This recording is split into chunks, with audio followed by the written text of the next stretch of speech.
tal amigos? Bienvenidos a Diálogos, este espacio en el que abordamos temas educativos y académicos con la participación de diferentes expertos de nuestra Universidad Técnica del Norte, con el objetivo de aportar al conocimiento y proponer soluciones para consolidar una educación de calidad. Aquí empezamos.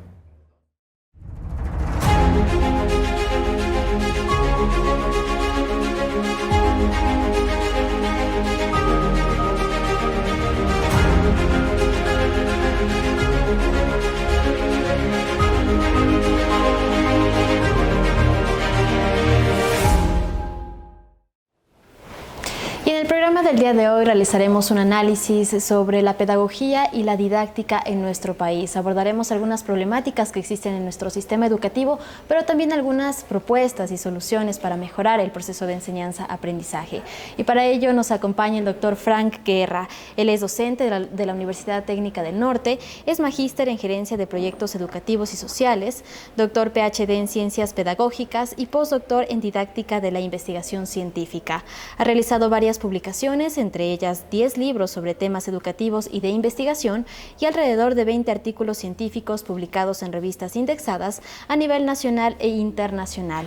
Además, ha participado como ponente en varios eventos científicos dentro y fuera del país. Doctor, bienvenido, muchísimas gracias por acompañarnos en este programa. Muchas gracias por esta oportunidad, pues, y un saludo a toda la comunidad imbabureña y de la región 1. Muchísimas gracias, doctor, pero antes de empezar con esta entrevista, amigos, vamos a presentarles un reportaje para que conozcan un poco más sobre el tema de hoy. La Universidad Técnica del Norte trabaja para el desarrollo y aprendizaje de cada uno de sus estudiantes. Dentro de estos ámbitos académicos, hoy te hablamos de la psicopedagogía y la didáctica. Podríamos considerar que es una ciencia que trabaja dentro del campo de la pedagogía y dentro del campo de la psicología, es decir, atiende a todo aquello que es aprendizaje, pero sin descuidar todo aquello que puede tener con ámbitos de comportamiento humano. La didáctica responde al cómo, y el cómo tiene que ver mucho con metodologías, con el uso de instrumentos, de técnicas que tienen que ver con el proceso de aprendizaje del chico. Cada uno de sus estudiantes se forma para atender el contexto de educación y las necesidades de la educación actual. ¿Cómo están estructuradas sus mallas de aprendizaje? Aquí en nuestra Universidad Técnica del Norte pues tiene un enfoque humanista y en ese sentido pues la psicopedagogía ayuda a estos procesos a entender al estudiante y a entender a las personas. El trabajo dentro del aula es fundamental para su formación. Es por eso que debemos poner énfasis particularmente en los niños y saber identificar los problemas de aprendizaje. Hay que reconocer los estilos de aprendizaje que tienen los niños, hay que ver las habilidades, las competencias que traen ya desde su familia, desde su casa, y en base a eso trabajar. La universidad realiza proyectos para desarrollar las habilidades de sus futuros docentes. Identificar sus capacidades ayudará en su proceso de formación y aplicación de nuevas metodologías. Por ejemplo, tenemos un programa completo de práctica preprofesional que nos ha ayudado a vincularnos en 36 unidades educativas de aquí de la provincia. Y en vinculación también ha sido interesante porque a través del diagnóstico en territorio, como les decía, en comunidades urbano-marginales y en sectores rurales, nos ha permitido hacer un diagnóstico para ver qué necesidades tienen los docentes, los niños, y en función de eso se ha ido atendiendo. Para mí es muy importante el mensaje final que puedo expresar a los chicos y luego amen lo que hacen. Cuando uno ama lo que hace, pues cualquier esfuerzo, cualquier trabajo es insignificante. Recordar que el tesoro más valioso que depositan en las manos de un maestro, sus padres, son sus hijos. Entonces, tratar a los estudiantes como si fueran sus propios hijos. Bueno, doctor, ahora sí vamos a dar inicio ya con este diálogo. Y para empezar me gustaría que nos ayude explicando específicamente qué es la pedagogía y la didáctica. Bueno, tanto la pedagogía como la didáctica son ciencias de la educación. Contemporáneamente al presente año, y ya desde mediados de la segunda década de este siglo, el estatus de la didáctica y la pedagogía tiene ya en el ámbito académico-científico. Hace algunos años la didáctica estaba supeditada a la pedagogía, como que era la parte operativa de la pedagogía. Y de hecho el común de las personas, e inclusive algunos con formación docente, lo ubican a la didáctica o la entienden como la parte metodológica, la parte de recursos.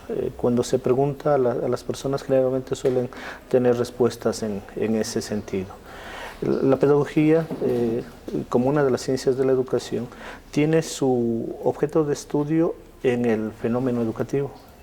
De alguna manera es la ciencia que se genera y que estudia todo el ámbito de la educación. Y la didáctica, por su lado, está relacionada con el proceso enseñanza, estudio, aprendizaje.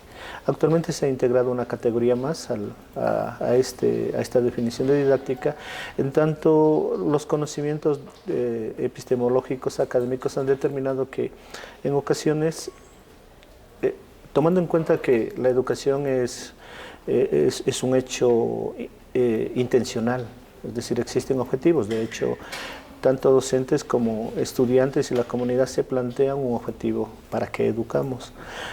Sin embargo, puede ser que el docente se plantee como objetivo que haya el aprendizaje de contenidos o ciertas metodologías, pero esa intención puede ser que no tenga su contraparte en el estudiante, porque puede ser que no quiera aprender, o que los métodos, o que tenga alguna situación, no solo en el ámbito de recursos y métodos, sino también en el ámbito inclusive cognitivo. Entonces hay que tomar en cuenta eso, el ámbito contextual también. Y por otro lado también debe haber la intencionalidad de parte del estudiante. Y en ocasiones también el hecho de que se aprende sin que haya un objetivo, es decir, todas las personas podemos aprender sin querer en ocasiones. De hecho, la misma vida y la experiencia nos determina. Entonces, en ese sentido, y tomando en cuenta esto, se ha incluido esta categoría intermedia que resulta como un puente entre la enseñanza y el aprendizaje. Listo, doctor, ya con estos conceptos un poco más claros, ahora sí vamos a profundizar en lo que pasa en nuestro sistema educativo a nivel nacional. Sabemos que existen algunas evaluaciones que miden el nivel de aprendizaje, tanto en niños y jóvenes, tanto a nivel nacional como internacional. Y en el caso de nuestro país, lamentablemente los resultados no han sido muy positivos. Por ejemplo, en cuanto a comprensión lectora, Ecuador se encuentra por debajo de la media regional. También hay la evaluación Ser Estudiante que se realiza en el país, que dice que hay un déficit en esto de comprensión lectora, también en pensamiento lógico-matemático y también en el desarrollo de habilidades sociales y emocionales. ¿Qué está pasando en la educación de nuestro país para que se dé esto? ¿Cuáles considera que son las causas? Bueno, el hecho de la lectura, a más de un método, es un hábito que debe respaldarse y sustentarse a través no solo de la educación escolarizada, sino también a través de el compromiso con la familia. Y también el criterio de motivar a los niños y adolescentes por ese gusto, esa motivación por leer. También depende de las estrategias que se empleen. A veces en la escuela se sugiere leer textos que posiblemente no son de interés de los estudiantes. Grandes obras de los clásicos que sin duda han aportado y son un reflejo de toda una construcción literaria que han generado cambios cualitativos. Sin embargo, puede ser que algunos de esos textos no sean de interés de los estudiantes o se los proporciona muy pronto. O también el formato que tengan, porque también hoy existe la posibilidad de que se ha traducido esos textos a resúmenes e inclusive a otro tipo de lenguajes gráficos que creo que harían un poco más asimilable y motivador la lectura. Por otro lado, también la familia. Si en la familia no hay ese hábito lector, entonces nosotros aprendemos de lo que vemos, así es el ser humano.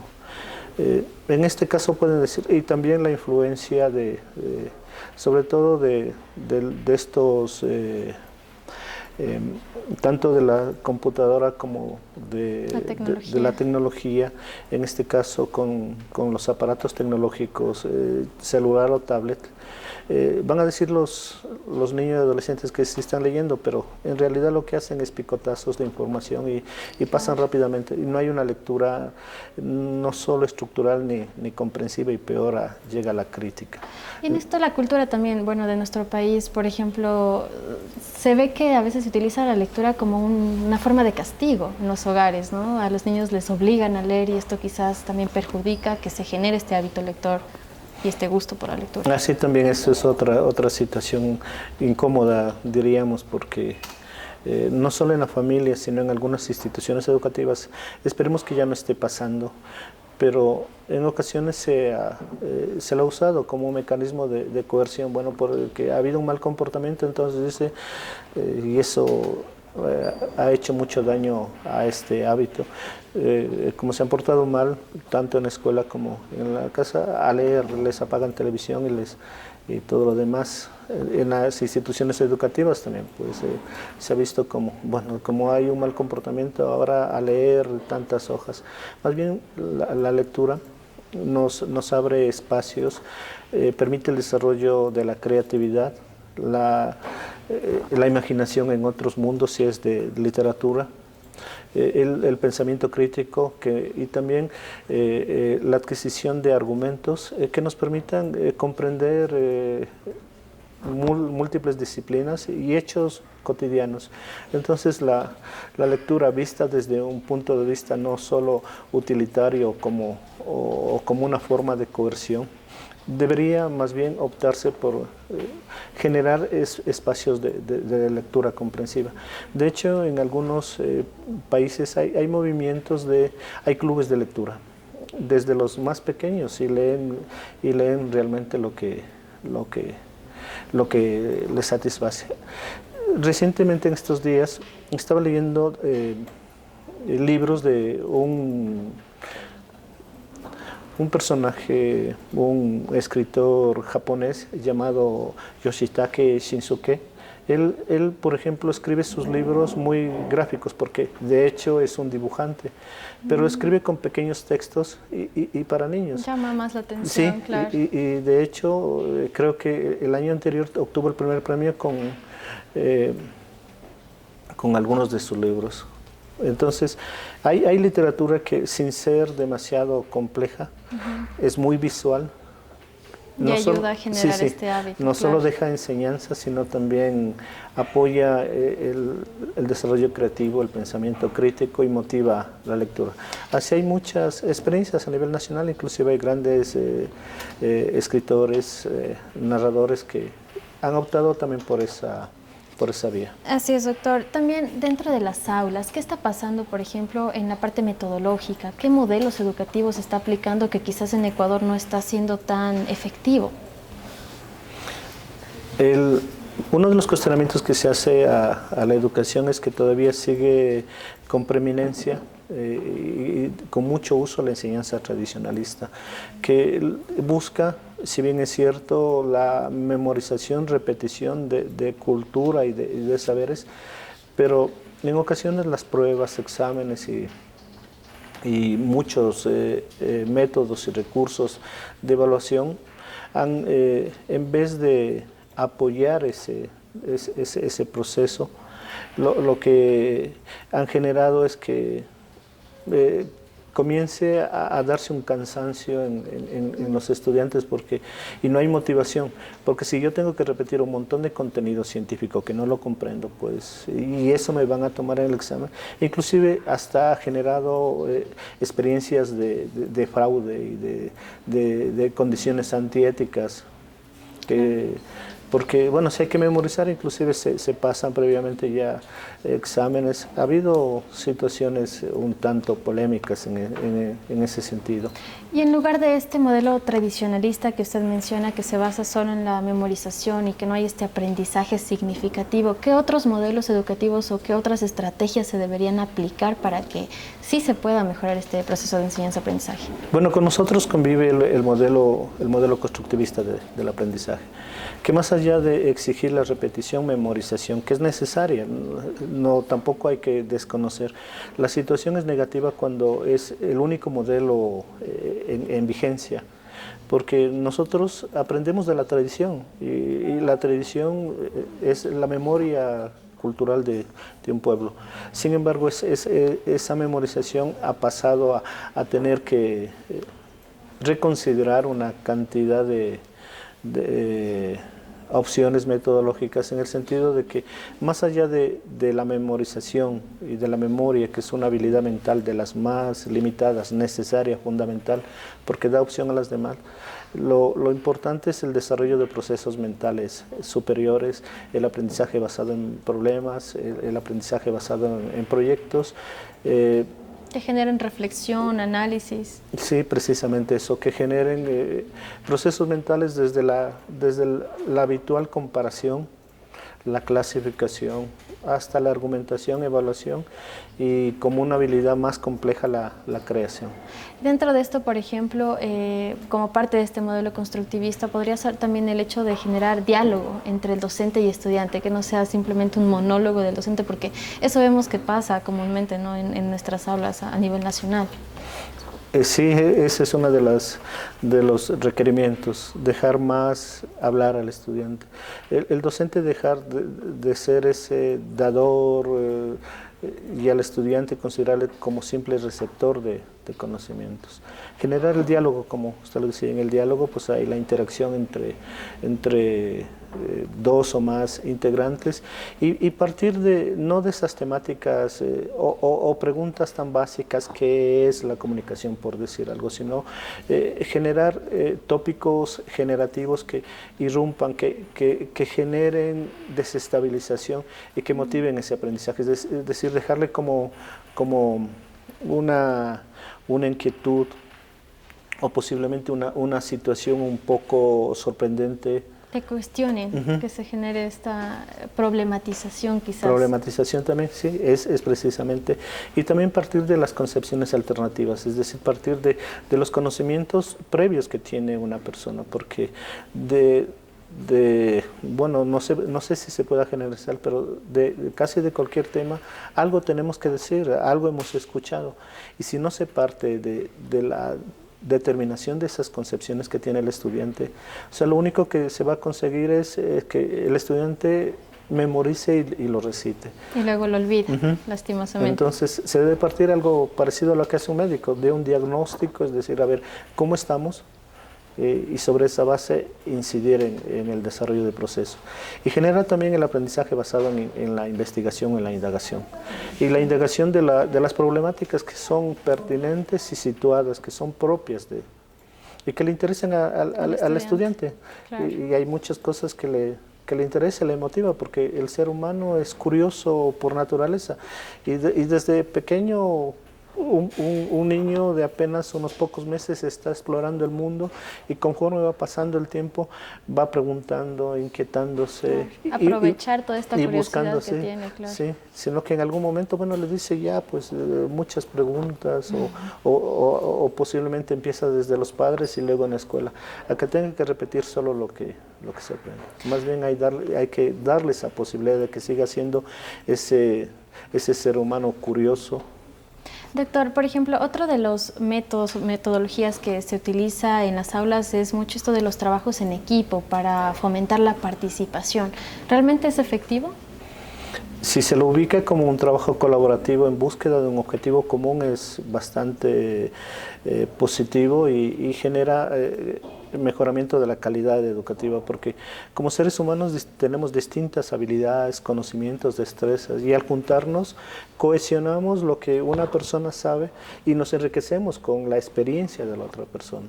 Es decir, algunos son muy hábiles, por ejemplo, hay estudiantes que son que tienen esa facilidad de palabra o son esas personas que son muy sociables, pero hay otras personas que no lo son tanto. Entonces, pero ellos en cambio posiblemente son más reflexivos Entonces juntarlos y juntar esas habilidades, esos conocimientos, las experiencias, no solo que va a mejorar la calidad, sino va a enriquecer mutuamente la experiencia de aprendizaje. Pero cuando se piensa como un aprendizaje colaborativo, porque a veces, y debemos saltar de eso, se piensa que el trabajo en equipo, es decir, a ver, hay 5 partes, ¿no? Y de cada parte se reparten. Pero eso no es un trabajo colaborativo, porque cada uno buscará defender su espacio, pero no se integrará. No se comparte ese conocimiento. No se comparte el conocimiento. Deberán ser los 5 con los cinco partes, los 5 temas que intervengan todos y ser corresponsables de los resultados y plantearse un objetivo común. Porque en ocasiones se ha visto eso, sobre todo en estudiantes, que se dice, a ver, hay un trabajo colaborativo y entre ellos mismos comienzan a repartirse, tú vas de aquí a acá y es lo más común que pasa. Y a la final inclusive se notan cosas que pudieron haberse solucionado a tiempo. Tal vez una persona no fue muy cuidadoso de su trabajo e inclusive hay faltas ortográficas y de significado, pero en una primera página ponen el nombre de todos. Claro.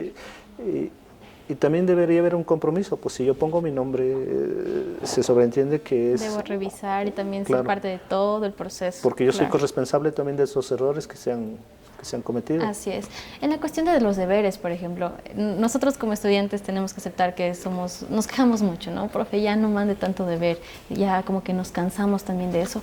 Pero, ¿realmente es bueno mandar deberes a casa o quizás se debe trabajar más en el aula o equilibrar ambos quizás? Tal vez un equilibrio. Bueno, hay experiencias como la de Finlandia que los estudiantes no llevan deberes a la casa, todo lo hacen. Bueno, tienen una jornada más extensa de trabajo, pero todas las actividades que se hacen las realizan en la institución educativa. Y es un modelo ejemplar, digamos, el de Finlandia, que muchos conocemos. Sí, que puede tomarse en cuenta, porque en ocasiones también suele suceder que muchas tareas, sobre todo en escolares y colegiales, a veces llevan esas tareas sin mayor comprensión. Y son sus padres o familias quienes tienen que revisar y apoyar ese trabajo. Y en ocasiones, no sé si el docente se da o no se da cuenta, pero pone un 10 a un trabajo que no lo hizo el niño, o no lo hizo, fue copiado o fue mandado a hacer. Bueno, existe ese tipo de conductas ajenas a un proceso que debería motivar y permitir el mejoramiento continuo del ser humano.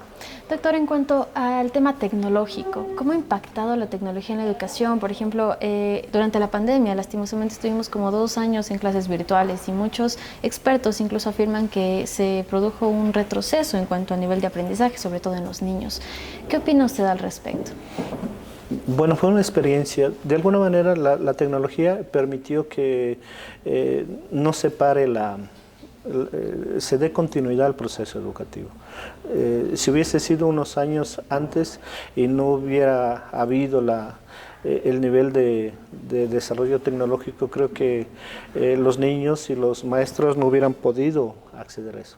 Desde ese punto es positivo porque permitió la continuidad de los estudios. Naturalmente ahí hubo problemas en cuanto a conectividad, en cuanto a equipos tecnológicos, sobre todo en sectores rurales o en sectores menos favorecidos socioeconómicamente. Entonces, por ahí también hay una brecha que se generó. Pero desde el punto de vista positivo también, el hecho del aprendizaje virtual, además de permitir esa continuidad, permite una gran cantidad de herramientas y recursos digitales y aprender de otros contextos. Es decir, hoy más que nunca, como nunca antes, creo que somos ciudadanos del mundo. Es decir, podemos aprender de otra persona que esté en otro contexto, en otra comunidad, inclusive fuera de nuestro país, en el mismo continente o en otro continente, y aprender de expertos. De hecho, esta enseñanza y esta virtualidad también permitió en ocasiones, bueno, ya no lo hay, pero fue un momento en que muchas editoriales liberaron sus productos libros, una cantidad enorme de recursos que estuvieron a disposición de las personas. Hoy ya no se tiene esa posibilidad. Y también las aplicaciones, porque se puede también generar aprendizajes en simulación. Una situación desventajosa posiblemente es que se redujo la oportunidad de práctica. Claro. Sobre todo en ciencias experimentales, en ciencias, por ejemplo, en medicina, en veterinaria, en odontología. No sé si en comunicación también permitiría o haría falta el requerimiento de la práctica. Pero de forma general, digamos, fue algo positivo la tecnología. Bueno, creo que también depende mucho de cómo lo usemos, ¿no? Porque también si es que no sabemos aprovechar todos estos recursos, va a generar más bien desventajas. Sí, hay de los dos. Hubo aspectos favorables y desfavorables. Desfavorables podríamos decir que se incrementó la brecha digital. La otra situación es que muchos niños no habían desarrollado competencias digitales. Bueno, y también en el ámbito del aprendizaje hay teóricos y en este momento recuerdo a Frato, que es un psicólogo, un psicopedagogo italiano, Francesco Tonucci, que él decía, no sé si en broma y en serio, pero decía que lo mejor que le pudo haber pasado a la niñez es que haya el COVID, en el sentido de que no asistían a clases, porque para él, o sea, tanto la educación presencial, si sigue siendo tradicionalista y buscando solo la repetición, memorización, no ha logrado cambios cualitativos. Más allá de situaciones así bien extremas, creo que hoy la experiencia de la educación virtual nos ha dado la posibilidad de pensar en una integración, es decir, hablar de un aprendizaje y una educación híbrida.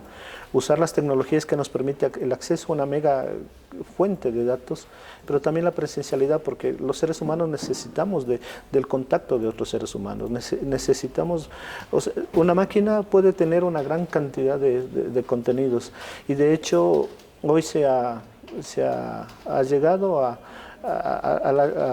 obtener el hallazgo de que una máquina jamás reemplazará a un ser humano. Es decir, necesitamos siempre de la cordialidad, porque los seres humanos no somos solo conocer y pensar, también somos sentimientos, somos actitudes, también desarrollamos habilidades y también nos generamos en la convivencia, aprendemos del otro. Así, doctor, también creo, bueno, varios expertos igual afirman que quizás uno de los problemas que se está dando actualmente en el país, sobre todo en los colegios y en las escuelas, es que los docentes actualmente no son pedagogos. Y bueno, aquí juega un papel fundamental la formación universitaria. Nosotros en la academia, aquí en la UTN, tenemos varias carreras que forman docentes, y cómo desde los currículums de cada una de estas carreras se está enseñando a los futuros docentes para que puedan llegar y cambiar este sistema educativo y mejorar el proceso de enseñanza-aprendizaje. Sí, es importante la generación de espacios, sobre todo para quienes no tengan esa formación docente. Espacios en el sentido de generar algunos cursos o perfeccionamiento a aquellos que por su formación no han tenido la oportunidad de prepararse en las ciencias educativas, como la pedagogía, la didáctica, el currículo y la psicología del aprendizaje. Entonces es importante prepararlos en ese sentido, pero no en un sentido de generar cursos y actualización de los docentes, igual como darles como contenidos empaquetados. La UTN en este aspecto, ¿cómo genera, cómo motiva también a los futuros docentes para que puedan llegar y generar cambios positivos en la educación? Bueno, en nuestra universidad, desde las autoridades se generaron espacios de capacitación, tanto para los docentes como para los estudiantes, y se han generado espacios de actualización casi permanente. Entonces creo que en nuestra universidad y muchas universidades del país estuvieron preparadas para generar esa continuidad de los estudios formativos. De hecho, hay algunos estudiantes que se graduaron en pandemia. Doctor, finalmente quizás un mensaje para, no solo para los docentes, sino también para los futuros docentes que estamos formando aquí en la Casona Universitaria, para que cambien también esta mentalidad, ¿no? Con todo lo que hemos analizado hoy nos damos cuenta que hay muchas cosas que podríamos mejorar para tener una mejor educación en todo el país, en todo sentido.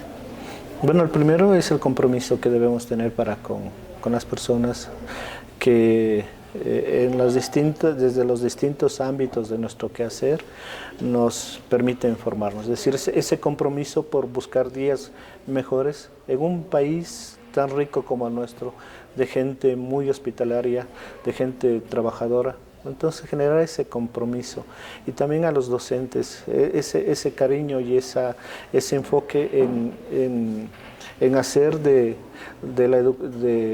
su función como educador esa puerta de acceso hacia nuevas oportunidades para nuestra sociedad. Es decir, la educación, si bien es cierto, no es la solución a todos los problemas, pero sí es una puerta de acceso a mejores condiciones.